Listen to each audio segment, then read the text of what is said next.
Fulfill Radio, a voice you can trust. Broadcasting live presents Two Guys and a Bible with Don Preston and William Bell. Join us each week at 7 p.m. Eastern, 6 p.m. Central as we bring you exciting, sound, challenging, and comforting messages regarding the end times. Thank you for tuning in today. Don Preston is the founder of Preterist Research Institute, or PRI. Don is a prolific author, having written and published 19 books, a host of audio and DVD studies, and is a debater and defender of the full preterist view. His websites are BibleProphecy.com, Eschatology.org, and DonKPreston.com. William Bell is the founder of AllThingsFulfilled.com Ministries and has a website bearing the same name, and has authored 3 books, audios, and DVDs. He has published hundreds of articles and recordings. And now, ladies and gentlemen, welcome to Two Guys and a Bible broadcast with Don Preston and William Bell.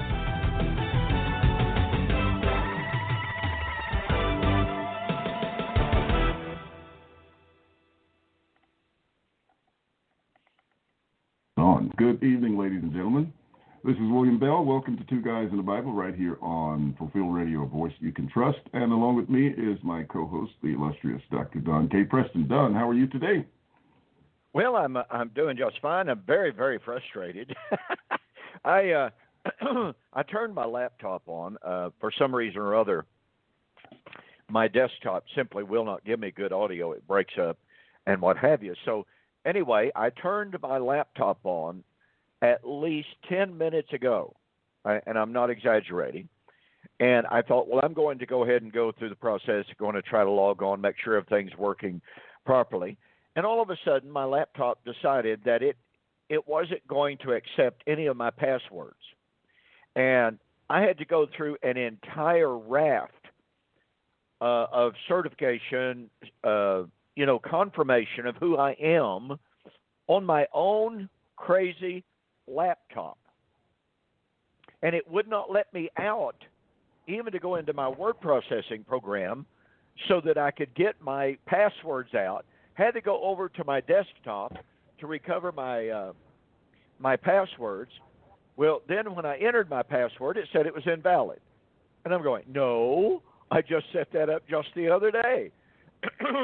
I mean, I literally logged on, managed to go through the process. It even demanded that I create a PIN, a PIN number, which it has never, ever required before. I told it I didn't want to, but it said, you're required to.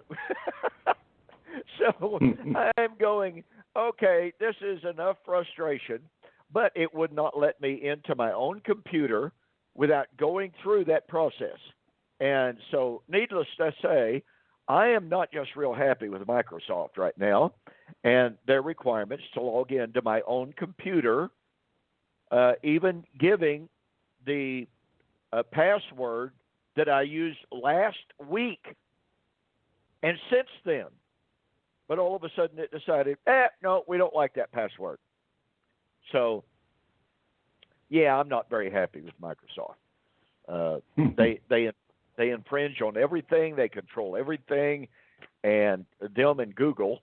And so it's just it's really frustrating. And yet, in one way, we can't hardly do without the technology because that's the world we live in. Other than that, how are you, William? I'm doing fine. Busy, and of course, that's the story of everybody. So no news about that. And other than that, I mean, I'm doing fine.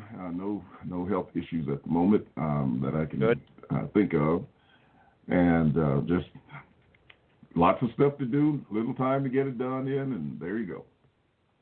Well, I understand that. I need that email response from you in the morning. If you in the morning, if you can get that to me, hopefully, I would appreciate it. I want to remind everyone that on Thursday evening and Friday evening, I'll be engaged in two-hour formal radio debates with Sam Frost. I'm sure that everyone is familiar with Sam's name. Sam promotes himself. He was once a preterist, but he has abandoned the truth, And Sam promotes himself now as the guy with the answer to preterism. And Sam has become increasingly hostile against preterism. He is to the point now, as I shared on the program last week, that he actually says that he has more in common with Orthodox Jews than he does full preterists. He has called us stupid, ignorant, loons, idiots, and I could keep going on giving a list of adjectives and names that Sam Frost now calls those of us who simply take the Bible at its word, that Jesus said he was coming back in the first century. He kept his word. He did not lie, and he did not fail. And for that, we are false teachers and heretics. But anyway, we have 2 nights of debate. On Thursday night, I will be affirming the second coming of Christ was in AD 70. On Friday night, Sam Frost will be affirming the physical resurrection is yet future.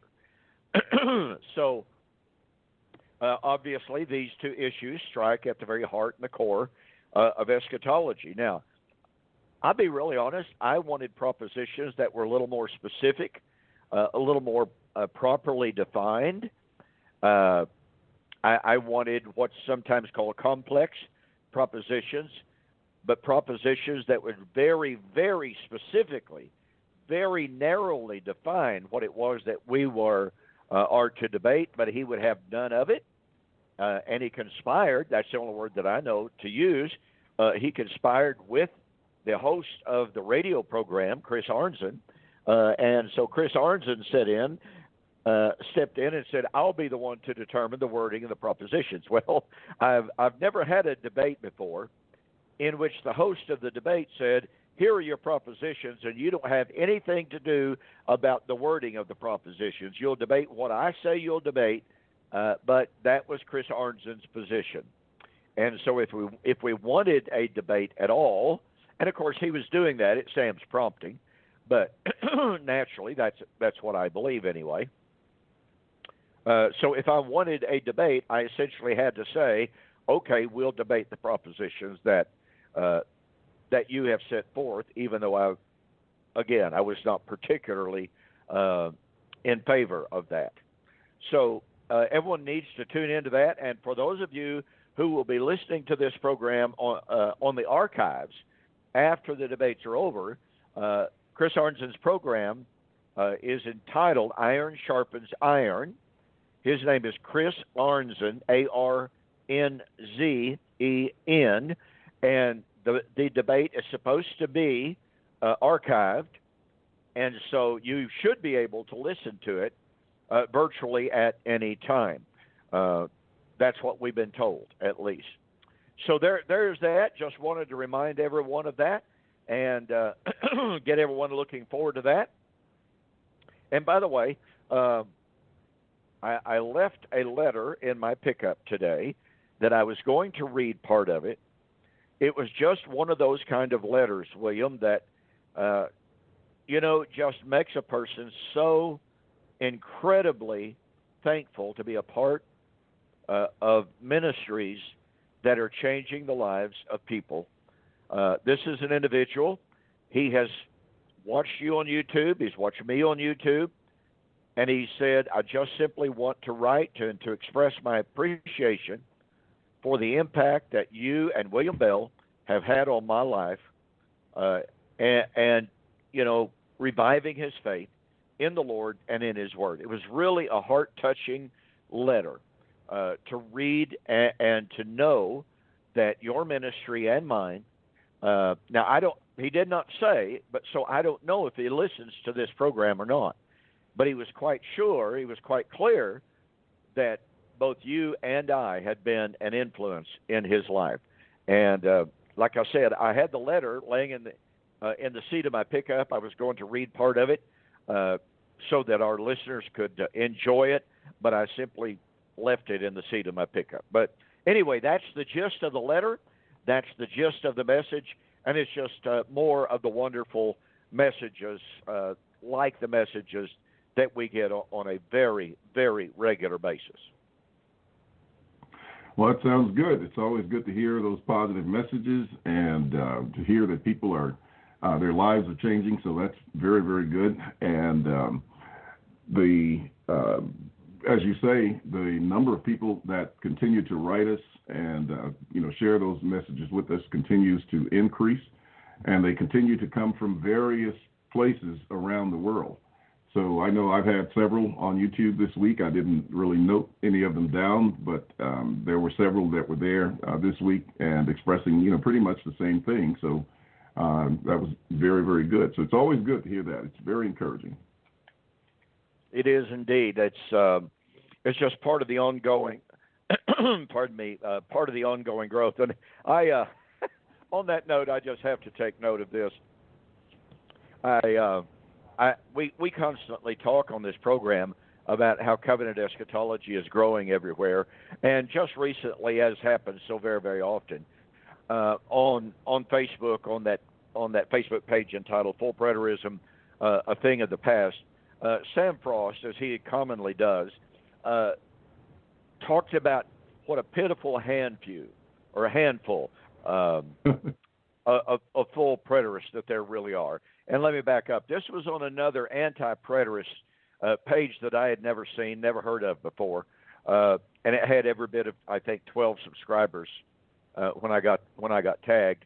But anyway, the admin had posted and said, if preterism is so heretical, why is it spreading so rapidly? Why are so many people accepting it? And so Sam Frost chimed in and said, well, it's not growing.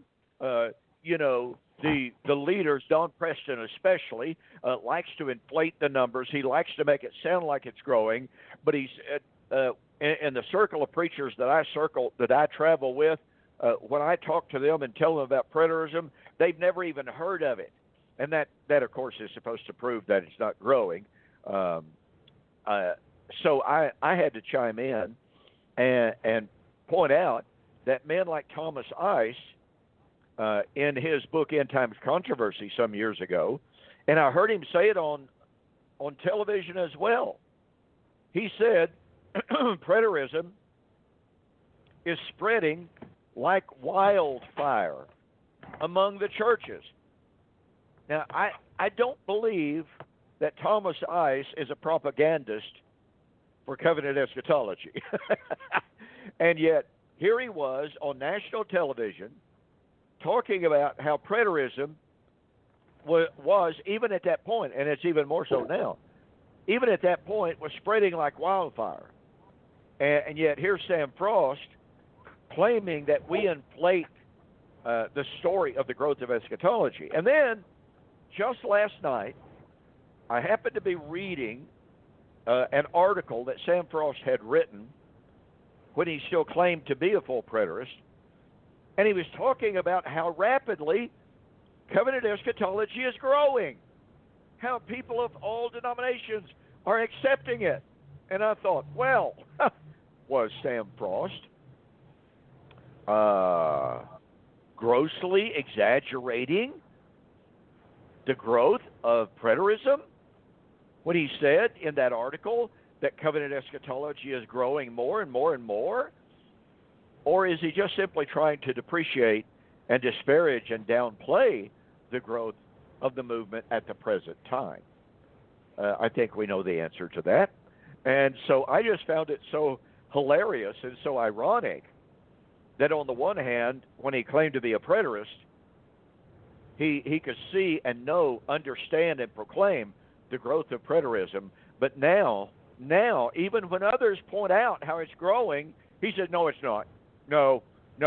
Preterists are simply inflating the numbers. And, of course, I had to point out to him that on his YouTube channel, the day that I looked, if memory serves me correctly, he had 174 subscribers. On that particular day, I had 5,001. So, it's just absolutely hilarious when you see the utter desperation of the enemies of covenant eschatology, and how they're willing to just, I mean, it's just a blatant falsehood to say preterism is not growing and not growing rapidly. Both of our websites attest to that. Your YouTube, your radio programs, my YouTubes. As I mentioned a moment ago, I'm now officially up over 5,000 subscribers. That's, as I have said many times, that's rather astounding. Now, it's not 1 million subscribers like some animals have on YouTube. It's absolutely amazing, isn't it, William? I know you find this amusing like I do. People will tune in to watch a cat roam around a house. And you have a camera following this cat all around the house, and it's got 1 million YouTube subscribers. And those videos do not teach one thing. They do not improve character one iota. They do not improve the world. They do not challenge us to moral, righteous living. But the stinking cat's got 1 million subscribers. And those of us who are trying to teach the truth, to improve people's lives, to change the world. And I noticed just the other day on your YouTube channel, All Things Fulfilled, that you have over 20,000 people following that, William. That's incredible. Well, that's on the Facebook, I think. Okay. That you're talking about. Yeah, that's Facebook. Now, my YouTube channel it's approaching 4,000. It's not quite there yet. It's about 3.75. Yeah, okay. Well, still. Which is not bad. That's not bad at all. 100 and 170 something, right? 170 some, yeah. More people than that have watched my videos since yesterday. Exactly. More people than that have watched my video today. So, and Mr. Frost's only excuse for that when I pointed out that disparity is I don't promote myself like you do. Mm. Oh, okay. Yeah, okay. That's pretty weak, but if that's your excuse, if it's all you've got, then you just stick with it, and that'll be okay. So anyway, all of that aside, it's just it's kind of a funny situation, and those who oppose covenant eschatology find themselves, as the old saying goes, whistling past the graveyard. They know that preterism is growing. They know that they cannot defeat it. And so they keep coming up with some of these absolutely brand spanking new arguments that have never been chronicled in the history of Christianity. The arguments are not in the creeds. They're not in the catechisms. They're not in the patristic writers. And yet these men who get on Facebook and condemn us preterists claim to be consistent with, to stand in unity with, the patristic writers. They stand in harmony and unity with the church creeds. Well, you could say that they stand in unity with the creeds that say Jesus is coming back. But you cannot say that you're consistent with the creeds when the creeds give the scriptures to justify a yet future coming, and you personally deny those very scriptures as teaching a yet future coming. That's amazing. But it happens all the time. And when you point out the irony, when you point out the self-contradictions, it's absolutely hilarious to me. Kenneth Gentry is one of the most outspoken advocates of honoring the creeds. He says he is creedal, and that's one of the reasons that he'll never become a full preterist. Well, strangely enough, Mr. Gentry is not creedal in his application of the book of Revelation. Mr. Gentry acknowledges, he knows, he understands extremely well that his view of the book of Revelation is not found in any of the creeds. He knows that his position on the man of sin is not in the creeds.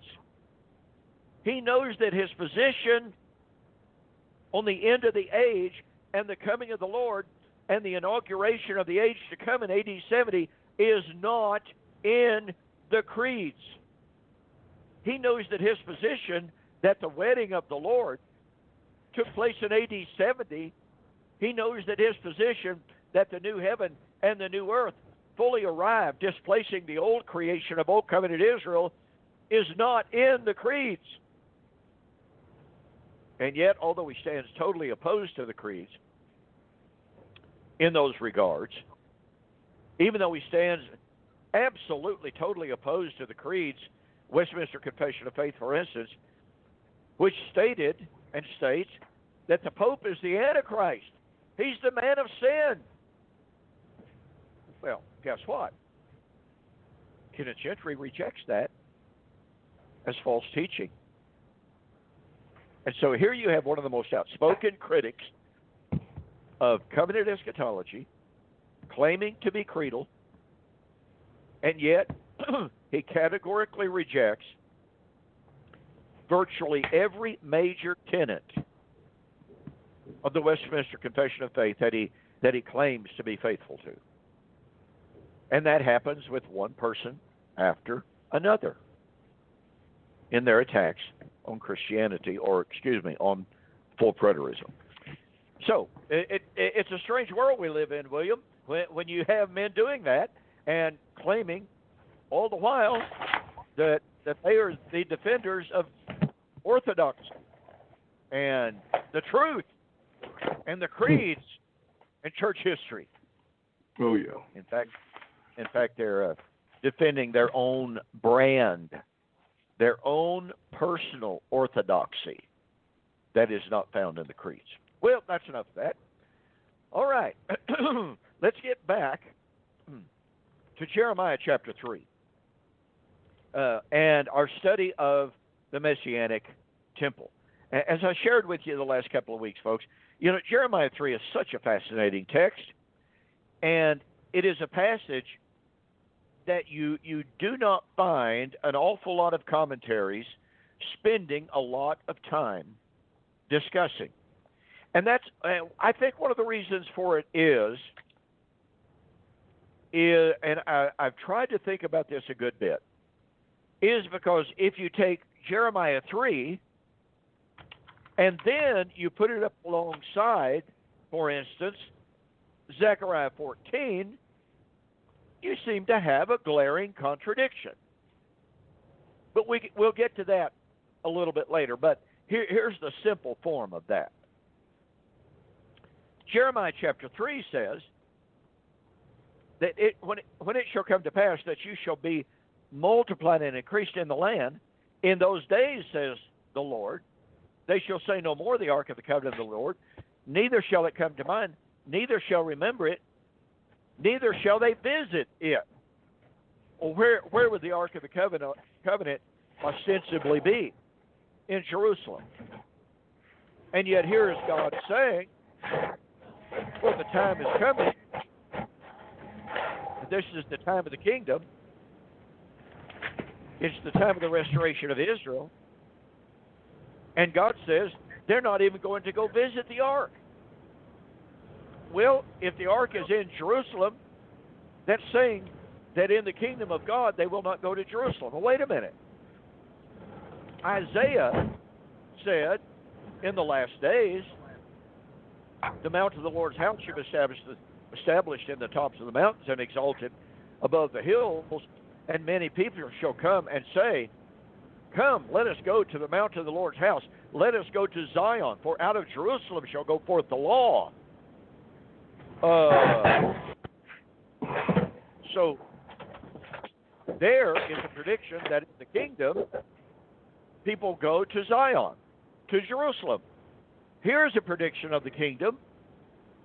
They don't go to Jerusalem. And Zechariah 14, in the prediction of the kingdom, that it will come to pass that if any nation will not go up to Jerusalem and to worship there and observe the festivals of the Lord, they shall be condemned. So there's a conundrum here, an apparent one, and yet there's an answer to that we will discuss as we continue in this study. But last week we touched on something that is extremely, extremely important. The Lord said, "They shall no more say, the ark of the covenant of the Lord. Neither shall it come to mind, neither shall they remember it." And I asked a question last week, and I think William thought it was a trick question, about what was in the Ark of the Covenant. And the point was, the tablets of the Decalogue were in the Ark of the Covenant. Well, what was the fourth commandment of the Decalogue, ladies and gentlemen? The fourth commandment was, 6 days you shall labor, but on the seventh day you shall do no labor at all. It is a Sabbath unto the Lord. Anyone who labors on that day would be put to death. William, what is the significance, therefore, when the Lord said the Ark of the Covenant will not be remembered? Well, if he's saying that it will not be remembered, he's basically saying that that's the end of the old covenant, that he's not going to bring that covenant as a law against him anymore, and therefore indicates the passing of that old covenant, the fulfillment of it. I think that's exactly right. And, you know, I mentioned a couple of weeks ago the fact that I'm working on a book entitled Celebrating the Eighth Day. And one of the chapters that I will have in that book is an exegesis of the significance of Jeremiah chapter 3. Because, as I mentioned to you, when I was in my preparation for my very first formal public debate, the year was 1982, my first debate was in 1983, and I remember stumbling on Jeremiah chapter 3. And I was literally stunned. Now, I wasn't studying about the Sabbath at that time. I was studying dispensationalism. Now, the remarkable thing about dispensationalism is, of course, they claim that in the millennial temple, in the Messianic temple, the temple of the Lord, that Messianic temple, the Ark of the Covenant will be restored. It's absolutely fundamental to the dispensational paradigm to have a restored temple with a restored Ark of the Covenant sitting in the most holy place. And of course, it's also foundational to their position that animal sacrifices be offered in a restored Zadokite priesthood. And I mean, the entire temple cultus is to be restored, according to the dispensationalists, in the Messianic millennial temple. And yet, I have not to this day, that's since 1982, I have not to this day read a single dispensational author. Now, look, it may very well be that I have simply not found the writing or the book, the article. That's more than possible. But as it stands today, having scoured the internet, well, it's been a good little while since I did a search for it, so who knows what I would find if I did a search for Jeremiah chapter 3 now, because, maybe more people have found it. And I've certainly talked about it an awful lot. But as of today, to my knowledge, I have not found a dispensational writer that tries to deal in any substantive manner whatsoever. In fact, I do not remember, that may be a faulty memory, but I do not remember a single dispensational writer even discussing Jeremiah 3. It's like Jeremiah chapter 3 is blotted out. It's whited out in their Bibles. They don't even know it exists. And that's remarkable to me. And then when I have discussed this passage with Sabbatarians, the response has been absolutely incredible. Almost the look of panic on the faces of Sabbatarians when they realize what the word remember means. Now, folks, look, the word remember here in Jeremiah chapter 3:16, which says that the Ark of the Covenant of the Lord would no longer be remembered. This is the time of the kingdom, all right? So the Ark of the Covenant would no longer be remembered. That word is zakar, and it means covenant remembrance. So the time would come in which the covenant, inside the Ark of the Covenant, the Ark of the Covenant, the Ark that represented, that contained, that held the covenant. Well, what covenant is it? It's the covenant contained on the tablets of stone. That covenant would no longer be remembered. The significance of this cannot be overemphasized, ladies and gentlemen. It cannot be overemphasized insofar as its implications for the dispensational paradigm about the Messianic Temple. That says, in the millennium, there will be a restored temple with a restored Ark of the Covenant. And yet God said, no, that's not true. And I had a gentleman come up from the Dallas Metroplex last week to study with me. Very well-read guy. Very, very interesting guy. Got to know him a little bit. Look forward to knowing him more. And this gentleman and I got to talking about the dispensational attitude, the dispensational paradigm. And we talked about the millennial temple. And I asked him what he thought about Jeremiah chapter 3, and he didn't know it was there. He did not know what it said. So when I read it to him, he sat there, and it was something like, why don't you read that again? So I read it again. And he said, well, that's a really, really interesting text. And the reason that I read it to him is not only because of the dispensational paradigm, but he used to work with Ron Wyatt, an archaeologist who claimed that he had found the Ark of the Covenant and took pictures. You know, he claimed he had found this secret tunnel underneath the Temple Mount. He followed it, came to a bricked-up area, broke through, and he could look inside, and there was the Ark of the Covenant, and he took what was supposed to be some pictures of the Ark of the Covenant. And I told this gentleman, I said, well, Ron Wyatt has always been fascinating to me. He was a very, very interesting character, to be sure. He actually did some very good work.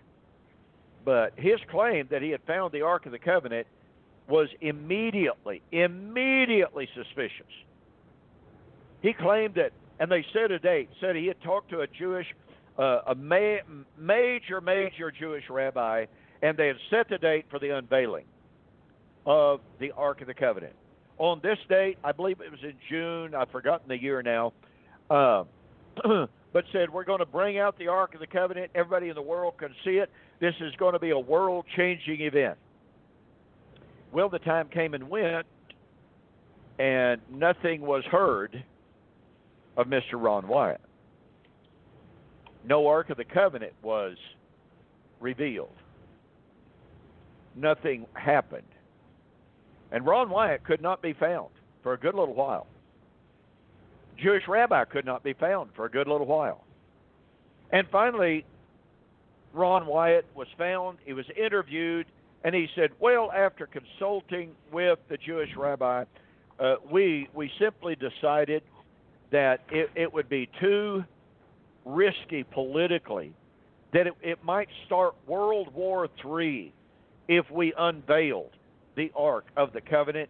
Therefore, we decided that the time wasn't right, and so we've re-hidden the Ark of the Covenant, and it will be unveiled when the Lord lets us know the right time.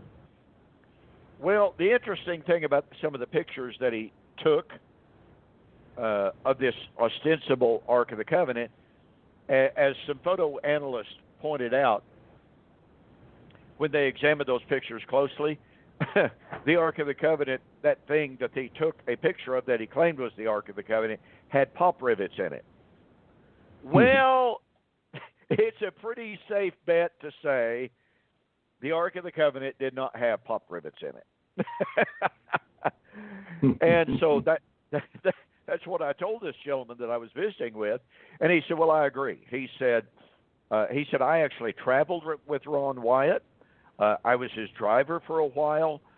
We went to city after city after city on a speaking tour, and he said, I thought the world of him, but he said, I actually thought that his claim about the Ark of the Covenant was suspicious. He said, I never could buy into that. And I said, well, I couldn't because of Jeremiah chapter 3. And he said, well, I have to tell you, I'm going to have to go home. I'm going to have to look at that. He said, I've never read that verse before. And I said, well, you're not the only one. I said, there are lots and lots of people out there that evidently do not realize that Jeremiah 3:16 is even in the Bible. And yet it's a prophecy of the restoration of Israel. It is a prophecy of the kingdom of God. It is a prophecy when all of Israel's eschatological hopes would be realized. And yet it's ignored. So I really believe that Jeremiah 3:16 needs more attention in the discussions with our dispensational friends. I think it needs more attention in our discussion with our Sabbatarian friends. Because, let's face it,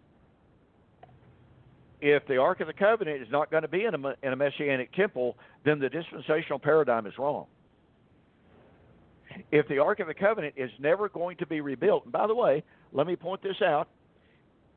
If you go to BibleGateway.com and you type in Jeremiah chapter 3, verse 16, and if you drop down, which, pick out a Bible verse, a Bible version. When you do the search and that particular version brings up, then just down below that, you'll find a little tab that will say all English translations of Jeremiah 3:16, for instance. And just click on that. And what you will find is that by far the huge majority of Bible translations agree that the proper translation is it, that is the Ark of the Covenant, will not be built again, or they will render it something like another one shall never be built. Another ark will not be built. Now, when I pointed this out to this gentleman from Dallas the other day, from the Metroplex, again, he was just astounded. I mean, he just never read it. And by the way, to reiterate, I've never talked with a dispensational yet that had ever dealt with, that even knew that Jeremiah was there or that it said what it does. When I pointed it out, I've had a number of them say, well, that's not talking about the millennial kingdom.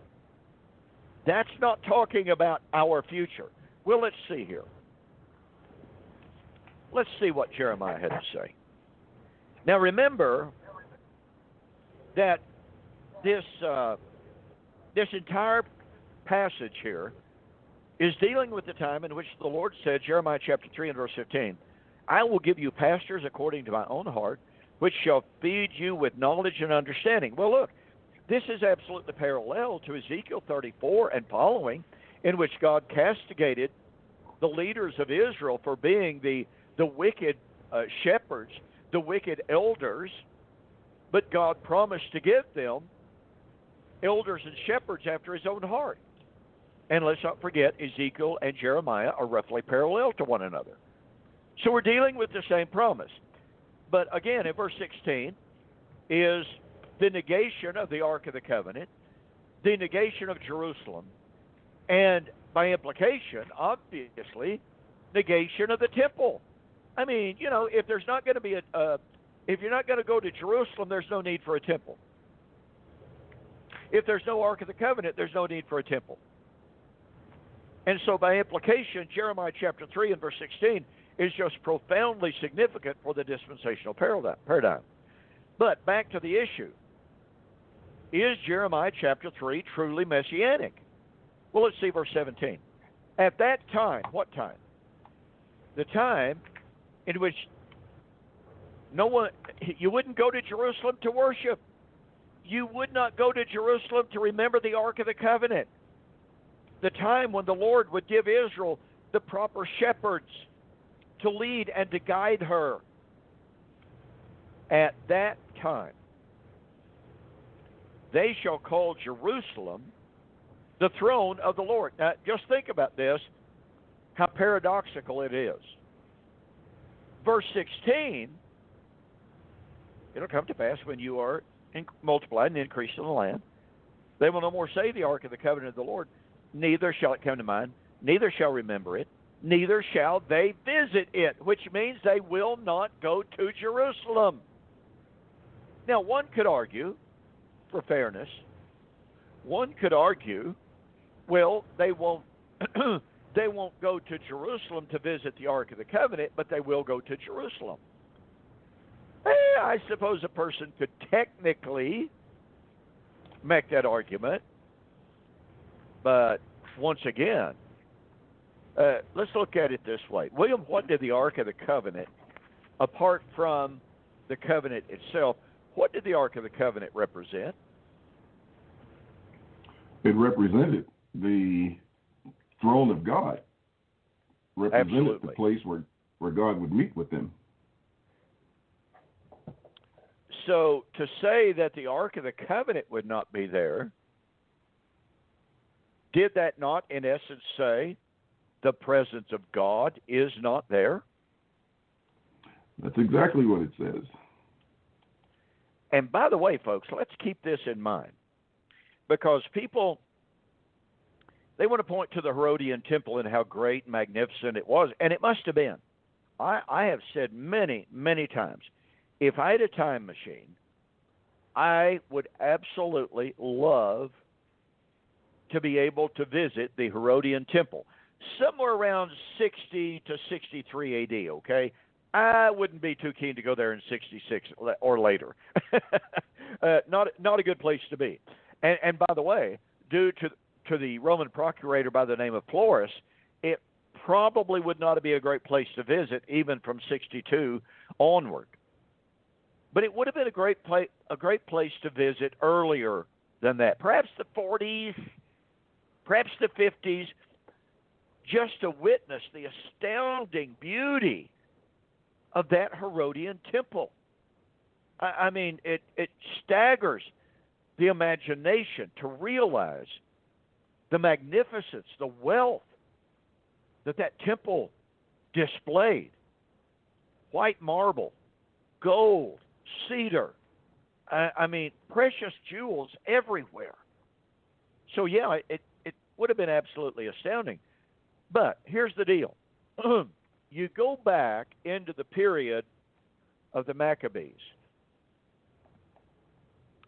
And as a result of the bloody actions of Antiochus Epiphanes and his henchmen, Jason and Menelaus, the very last of the properly genealogically certified high priest was killed. His name was Onias. And from that point forward, virtually all historians are agreed. From that 2nd century onward, there was no properly genealogically confirmed, purified, qualified high priest. Because it was from that time, especially, it had started perhaps just a little bit earlier, but it was from that time especially that the priesthood was bought and sold. It wasn't based upon qualifications. It was based upon how much money do you have. Oh, you're going to outbid the other guy. Okay, no problem. You've got the priesthood this year. Next year, a different guy pays more. In other words, the high priesthood in Jerusalem with the temple was utterly, totally corrupted. Oh, and let's not forget, in the Herodian temple, ministered, overseen by this corrupted high priesthood. Guess what, folks? There was no Ark of the Covenant. Disappeared in Jeremiah's day, just like Jeremiah chapter 3 suggests. As a matter of fact, Ptolemy, the Roman emperor, or not emperor, excuse me, the Roman general in 64 BC conquered Jerusalem and put down a rebellion. He went into the temple. Now, you can imagine the horror. But he actually went into the most holy place. He went inside the veil. Now, undoubtedly, he had a torch, because if you don't have some kind of light, you can't even see in there. It's pitch black. And Ptolemy, as the stories go, stood there and looked around, walked back out, basically shaking his head, going, what is it about an empty room that causes such fanatical resistance and violence on the part of these Jews? There's nothing in there. So, little wonder then that when Jesus came on the scene and this temple had been corrupted by the priesthood, this temple that had no most holy place, or it had a most holy place, it just didn't have the Ark of the Covenant, which meant God was not there. Which meant that when they took the blood of Yom Kippur, Day of Atonement, when they took that blood into the most holy place, there was no mercy seat for that blood to be applied to, folks. Now, if there's not a mercy seat upon which the blood can be offered, William, how much good could the offering do? I mean, the only place in all the world where that blood could be properly applied was the mercy seat, was it not? That's correct. So what good would it do to carry a bowl of blood in there? None, absolutely. So you have a building here that represented the Old Covenant but it was empty, and it was void, and it was profaned by the priesthood. And now they've got these money-changing tables. Now, as I shared on this program just recently, when Jesus overturned the tables, he was sending an extremely, extremely powerful message, because you see, the changing of the money was for the Jews to be able to offer their shekel to make atonement. So when Jesus disrupted the tables, he was essentially saying, folks, there is no atonement to be made here. It was a radical move.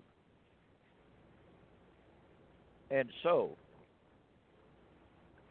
how profoundly Jesus' words echo down even through the centuries today. Your house is left to you desolate. I mean, that harkens back to Daniel chapter 9,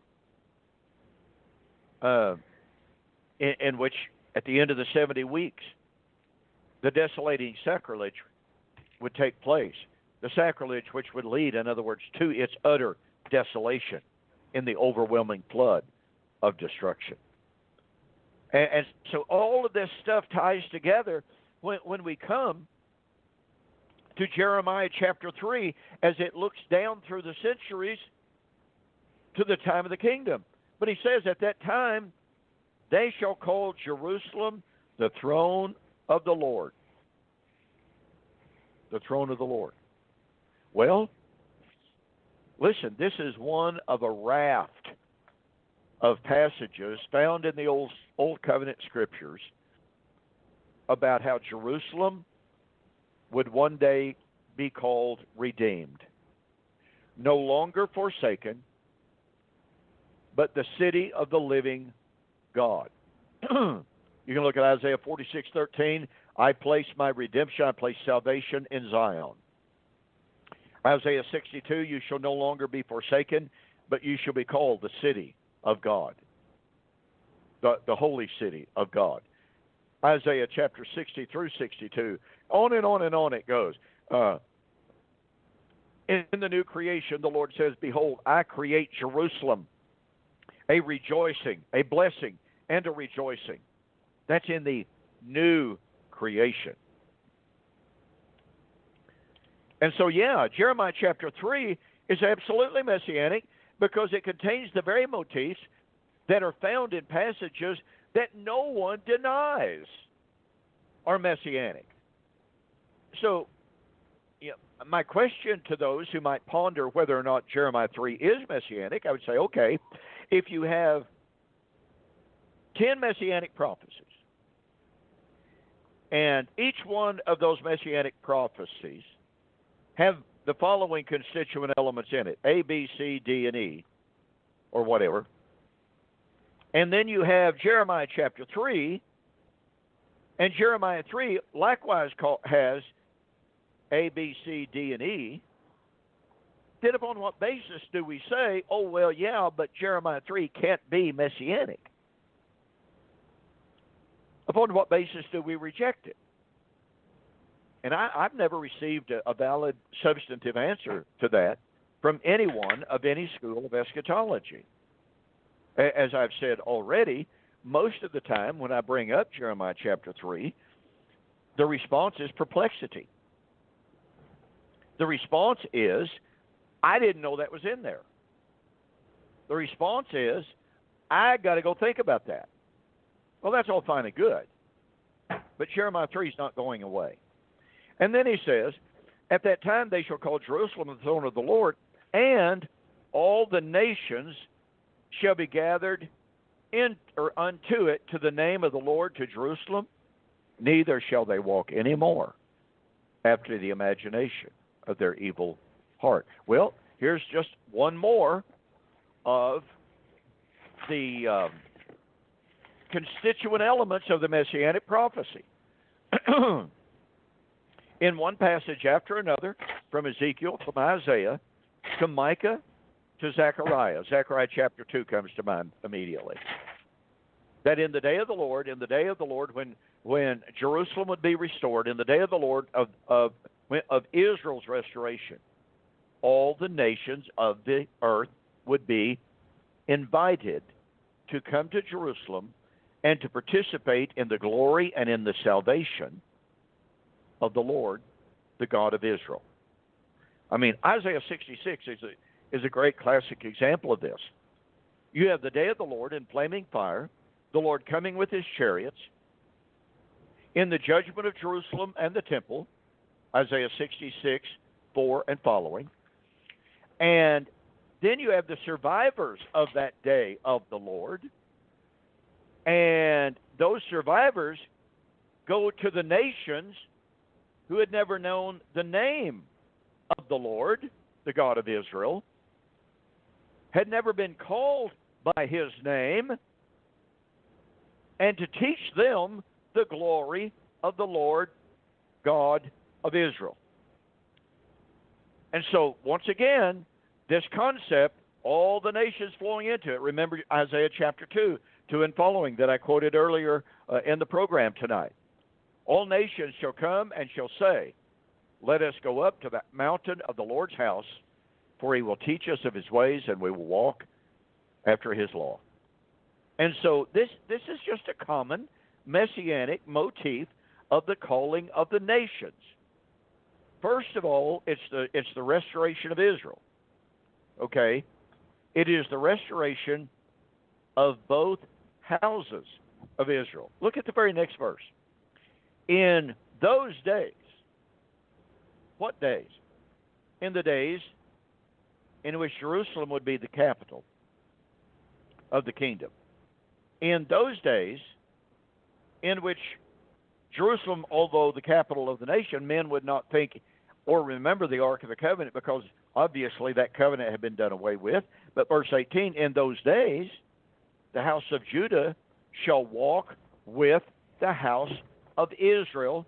They shall come together out of the land of the north to the land that I have given them for an inheritance unto your fathers.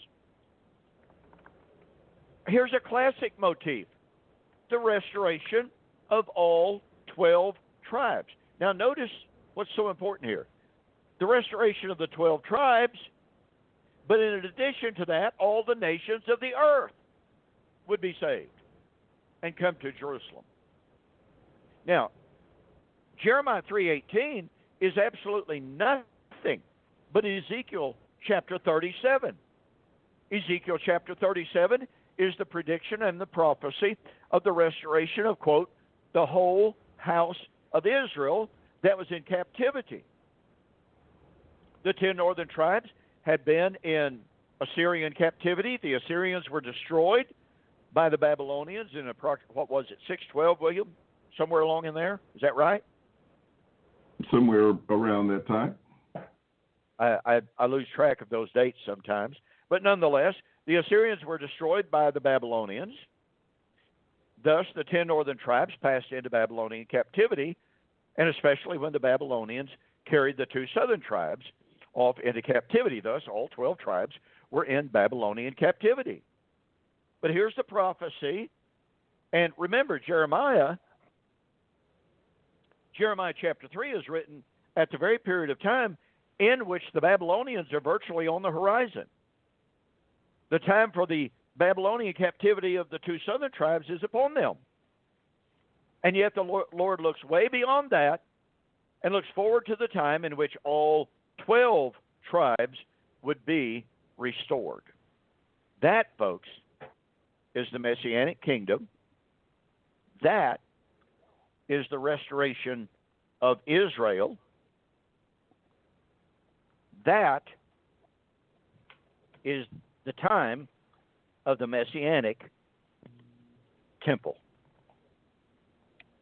But remember, it would not be a time of the Ark of the Covenant. It would be when the new covenant temple would be erected. Well, folks, we're out of time for this evening. I want to thank you so very, very much for joining us here for Two Guys in a Bible on Fulfilled Radio, a voice you can trust. William, great to be with you. Don't forget that email for me, William. I appreciate it very much. I got you. All right. With that, folks, I'm going to say good night and God bless.